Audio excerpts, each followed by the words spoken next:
Hello, magandang araw po sa lahat. Ako po si Sunny Boy Rama, one of the manager of MMM Philippines. Ngayong araw po, tuturuan ko po kayo kung paano po mag, mag-set up or mag-create po ng blockchain Bitcoin wallet. Gagawin lang po natin, openan po tayo ng browser natin, tapos punta po tayo sa website ng blockchain. Type lang po natin blockchain.info.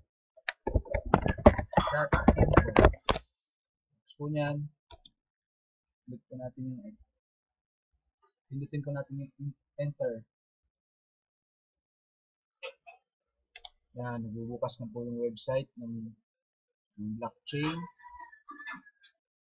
Yan, hintayin na natin mag-loading siya. Mag-loading po siya. Medyo mahina po yung connection. Yan. Kabukas po ng website, click lang po natin tong wallet. Yan. Pagka-click ng wallet po, since magsa-sign up po tayo or mag-create tayo ng wallet, i-click po natin tong start a new wallet.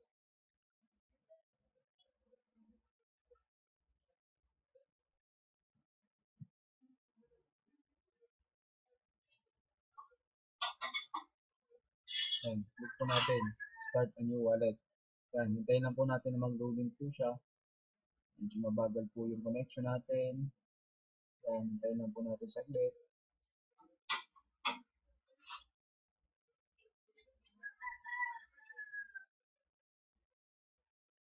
Yan.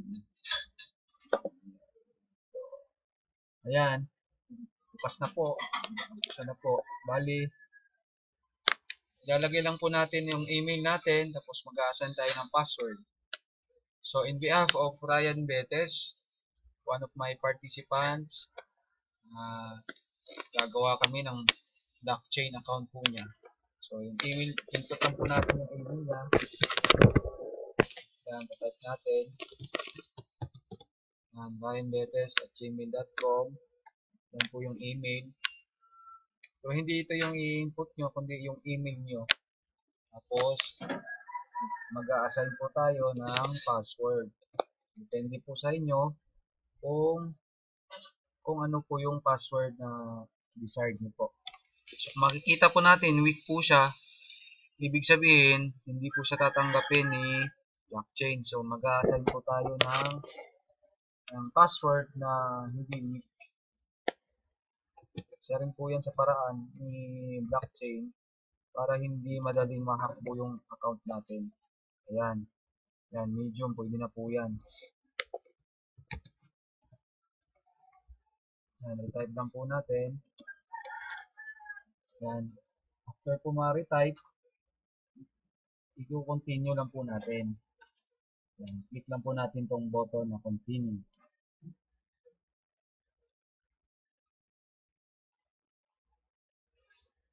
Yan. Makikita natin tong window na to. Wallet recovery mnemonic. Ito po. Please write down the following. Pwede nyo po yung kopyahin po ito para po if in case na magka-trouble po yung account, magka-trouble po itong account, ito po yung kailangan nilang mga information. Nasa inyo po kung ipiprint nyo po or isi-save nyo po doon sa mismong computer nyo. Halimbawa, dito po, isi-save ko po siya. Ito, i-paste ko lang po siya dito. Depende po sa inyo kung saan nyo po isi-save. Sa case na po na to, sa Microsoft Word ko po siya sinave. So, nasa sa inyo po. Pagkatapos po niyan, print nyo ba or i-save nyo lang sa computer, depende po sa inyo. Tapos after that, click nyo lang po yung continue button. Yan. Tapos, makikita nyo po itong identifier. Ibig sabihin po, ito po yung naka-assign na identifier po ninyo. Tapos maglalagin na po tayo. Lalagin po natin yung password na sinet up nyo po kanina.